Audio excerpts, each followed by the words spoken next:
Assalamualaikum warahmatullahi wabarakatuh.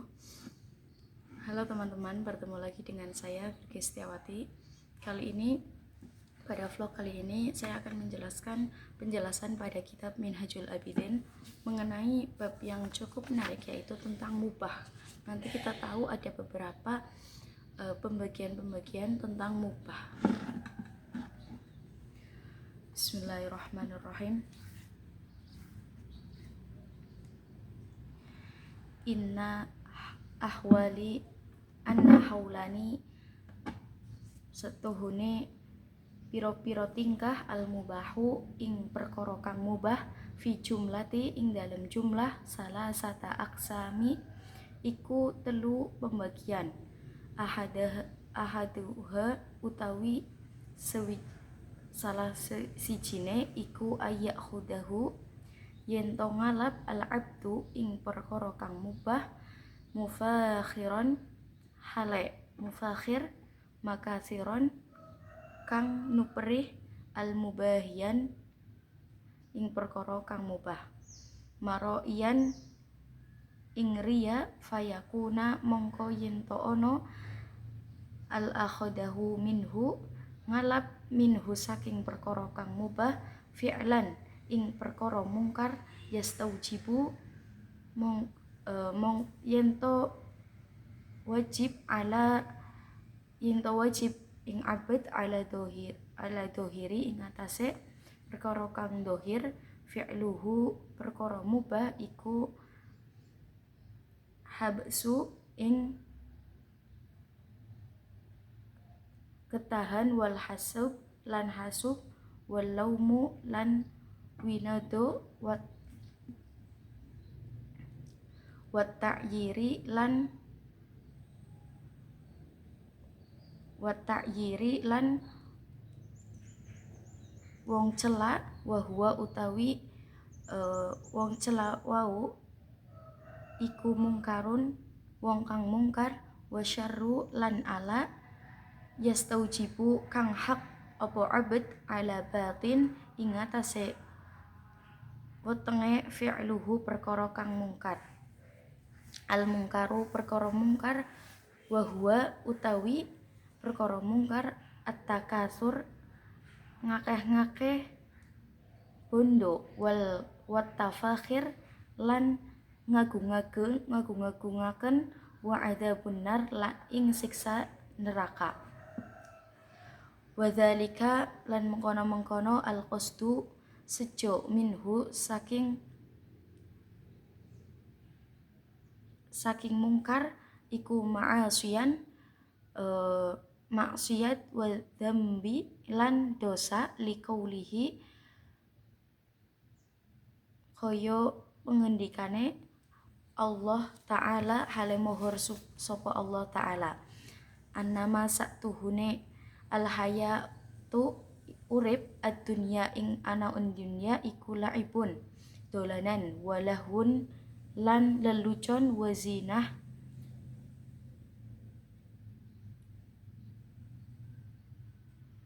ila qaulihi maring pengendikane wa fil akhirah lan ing dalem akhirat adabun syadid adab kang adabun syadidun siksa kang syadid wa qala nabi lan pengendikane Nabi alaihi salatu wassalam man talabad dunya halalan mubahiyan mukasiran mufakhiran muriyan laqiyallaha ta'ala wa huwa alaihi khudban. Ya, jadi di sini dijelaskan bahwa ada 3 perkara mubah. Terus mubah sendiri itu apa sih? Jadi mubah itu adalah hal yang bisa menjadi sebab kebinasaan seseorang menjalankan semua kehidupan di dunia. Jadi ada dijelaskan tadi ada fi jumlati salah satu aksami. Ada 3 pembagian mubah, yaitu yang pertama mubah yang diambil seseorang untuk merasa kemegah-megahan, ria, tafakur dan meninggikan diri sendiri. serta sombong. Tadi sudah dijelaskan ada syarru, orang yang ala, ria, tafakur, dan meninggikan diri sendiri. Itu adalah perkara yang mubah. Dan ini adalah perkara yang mungkar, yang Allah itu tidak sukai. Maka nanti pada padang mahsyar akan dipertanggungjawabkan semua amal-amalan yang tadi dia sombongkan, dia riakan, dia tafakurkan di dunia. Seperti firman Allah, innamal hayatud dunya la'ibu wa lahu wa zinah. Jadi kehidupan dunia itu hanya sekedar permainan, la'ib, sandiwara atau perhiasan yang membangga-banggakan harta, anak, dan lain sebagainya, seperti itu. Dan dunia itu indah di awal tapi hancur di akhir. Seperti dawuh Nabi Muhammad SAW, man talabad dunya halalan mubahiyan mukasiron mufakhiron muraiyan laqiyallahu ta'ala. Jadi siapa orangnya yang mencari dunia yang halal tapi tujuannya itu untuk bermegah-megahan, memperbanyak segala hal, dan untuk menyombongkan diri, ria, maka dia akan berjumpa Allah dengan murkanya Allah, seperti itu. Maka inti dari dawuh ini apa? Mantolabat dunya halalan mubahiyan ila akhirih. Maka intinya yaitu kita sebagai santri khususnya itu boleh untuk sugih, boleh untuk kaya, tetapi kita harus tata niat kita untuk apa kita berniat untuk kaya, seperti itu. Mubah yang kedua yaitu mubah yang diambil untuk memenuhi hawa nafsu. Banyak ya mubah yang diambil itu untuk memenuhi hawa nafsu. Jadi karena kenikmatan dunia itu tanpa tujuan akhirat maka menjadi hisab. Jadi ketika kita ingin menikmati kenikmatan dunia tapi tanpa memikirkan tujuan di akhiratnya, maka itu akan menjadi hisab besar ke depannya untuk kita. Jadi kita saling berhati-hati untuk saling mengingatkan kerabat, teman kita semuanya. Dan perkara yang halal pun itu akan menjadi hisab, apalagi yang diniatkan untuk perkara-perkara yang mubah-mubah tersebut. Yang ketiga yaitu mubah yang diambil untuk hanya sekedar kebutuhan ibadah. Seperti firman Allah Subhanahu wa taala yang di bawahnya yang berbunyi ulaika lahum nasibum mimma kasabu. Seperti itu. Mereka itu mendapatkan apa yang mereka usahakan, maka mereka akan mendapat wajah yang berseri.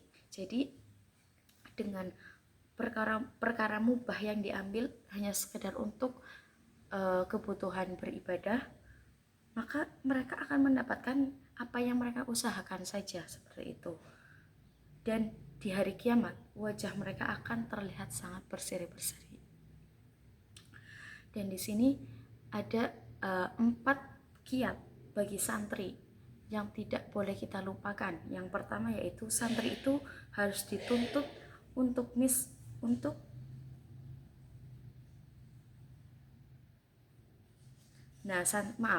santri itu tidak dituntut untuk miskin, tetapi dituntut untuk bersih. Jadi tidak dipermasalahkan santri itu untuk kaya, untuk sugih, seperti itu, karena itu pun